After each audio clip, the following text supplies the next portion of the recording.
With its striking black sail, the trading wherry is an iconic sight of the Norfolk Broads.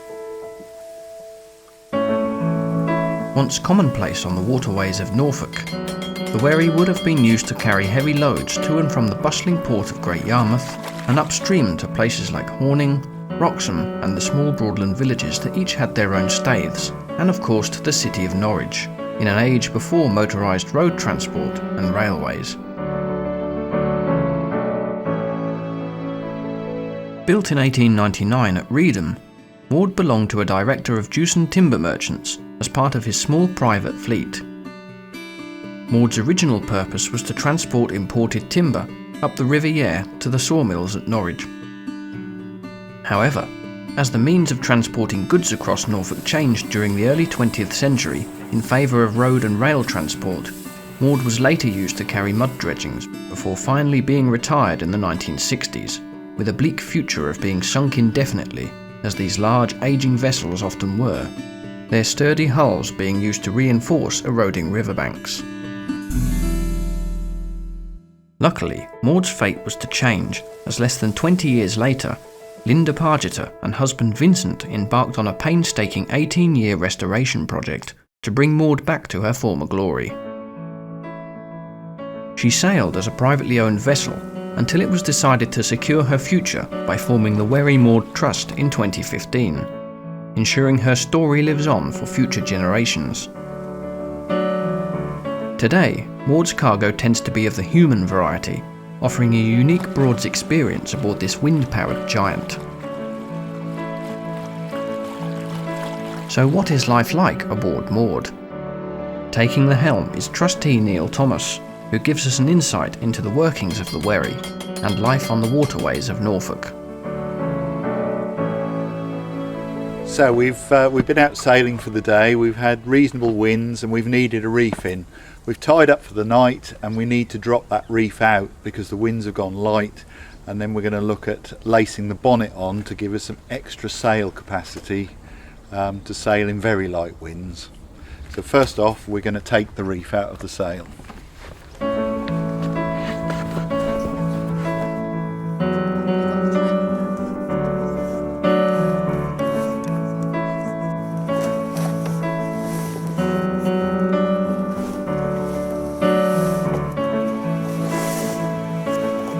So we've taken the reef out of the sail and now we're going to lay the bonnet out.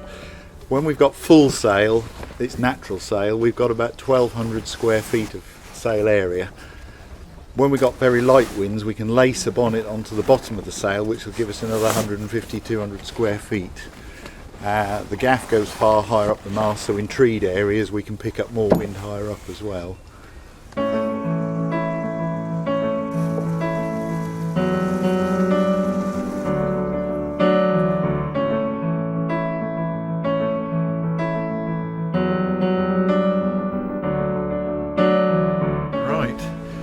So having threaded all the loops of the bonnet onto the main sail, we just simply lace it all the way to the front. And if you look at the sail picture, you can see when the bonnet's on, because you can see this line of string. So having let our reef out and we've put our bonnet on, we need to reset the chain. So if Adrian will let the block down to me, please. Okay. Thank you.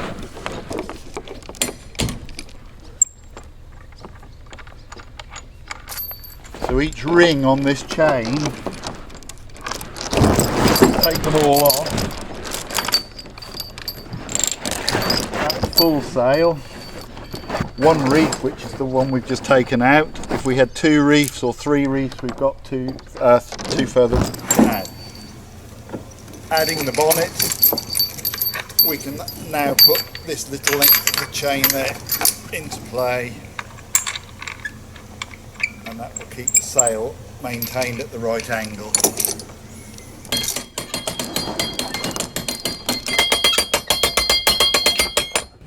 So we've reached our destination for the day and we need to put the wherry to bed for the night. So firstly we have to disconnect the blocks colleague will then pull it in tight for the night.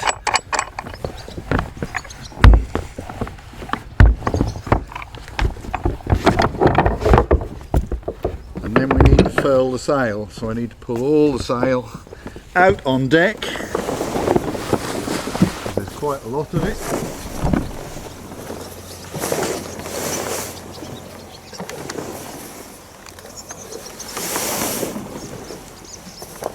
Flake it, so we put ripples in, so when it's got its sail ties on, the top layer sheds the water and it doesn't gather water if it rains at night because there's no cover on the sail.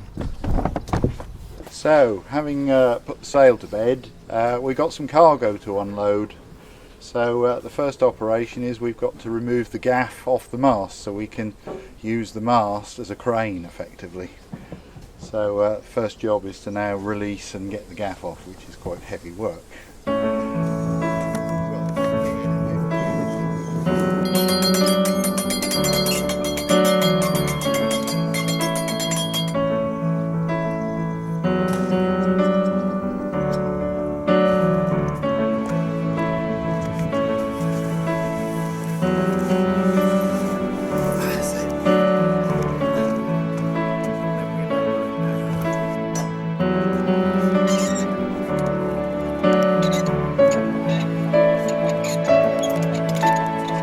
So I've attached the one end of the gaff line that pulls the gaff up to the back down to the boat again. So we're slowly disconnecting the gaff effectively. If I took this pulley off block and mounted it on that one, that's for nighttime storage because we can take the tension on the middle of the gaff, which just takes the sag out of it and keeps it straight. When we want to do any lifting, we then bring that block and attach to this one and then disconnect from the gaff, and then we can use the mast, as you will see shortly in our next operation. So I'm now going to change the blocks.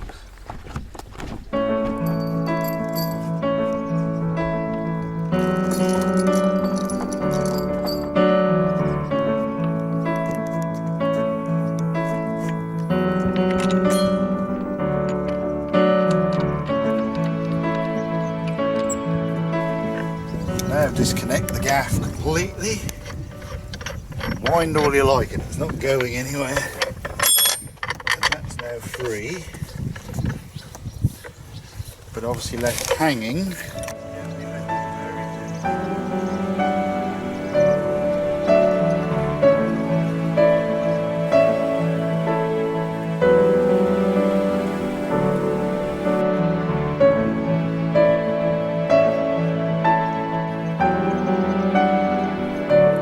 So my trusty crew member will now lower the winch, and having raked the mast back to this angle, which you can do, you can pick up a load, a heavy load, anywhere within the hold.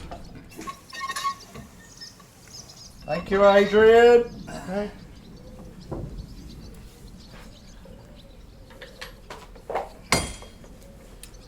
What we can do is lift any weight from any position within the hold.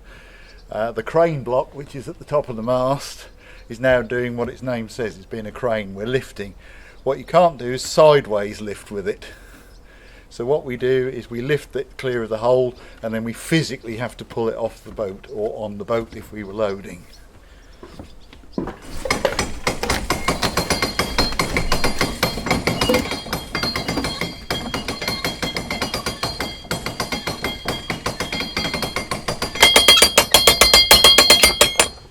Okay, Adrian, if we can have it down, please. It's a little heavy.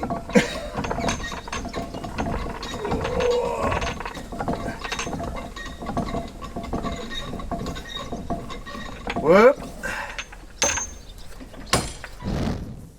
Aside from doubling up as a crane, the mast can be fully lowered. The mast lowering system is designed to be as simple and efficient as possible in order to pass under the many bridges traversing the waterways.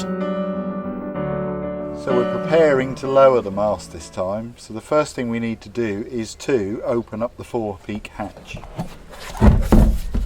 For the mast to come down, we've got to clear the decks of everything so that the mast is free to not be hindered in any way in its up or down. We then got to open the winch.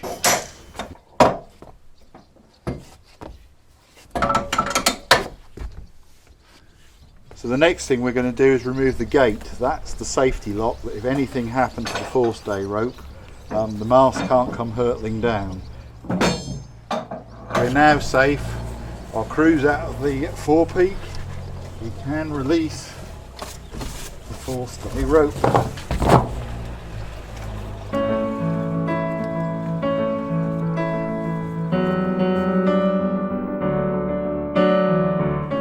It's beautifully balanced. About 1.5 tons of lead on the end of that.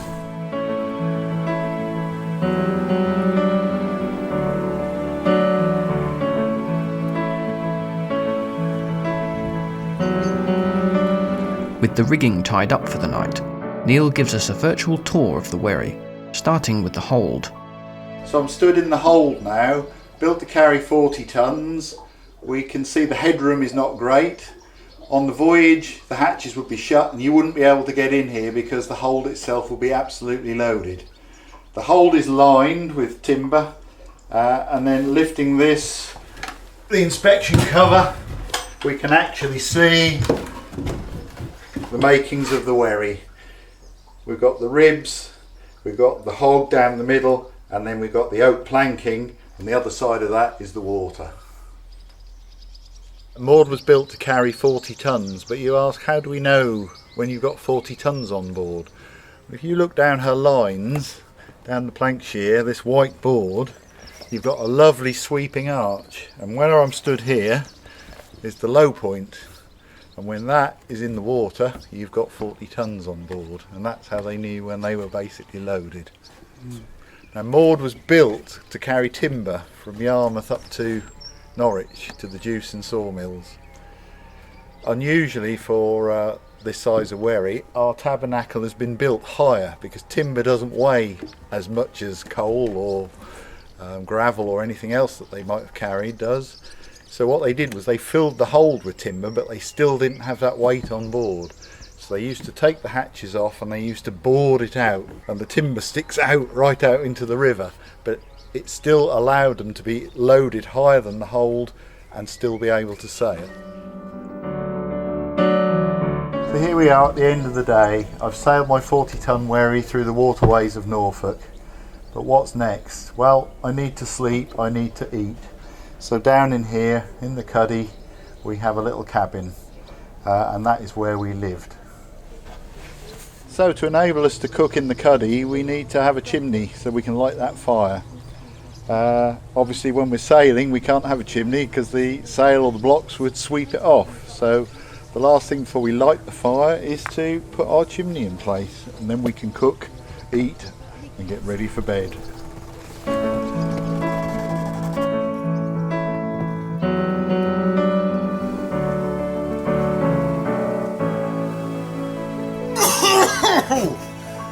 Oh, that were a lovely stew, that was. And that concludes our virtual tour of this historic trading vessel. If you wish to experience a trip on Maud for yourself, become a member of the Wherry Maud Trust today. The Trust is always keen to recruit new members and volunteers to help in all aspects of Maud's operation and maintenance. Be a part of this unique piece of Broad's history. Visit the website for more details.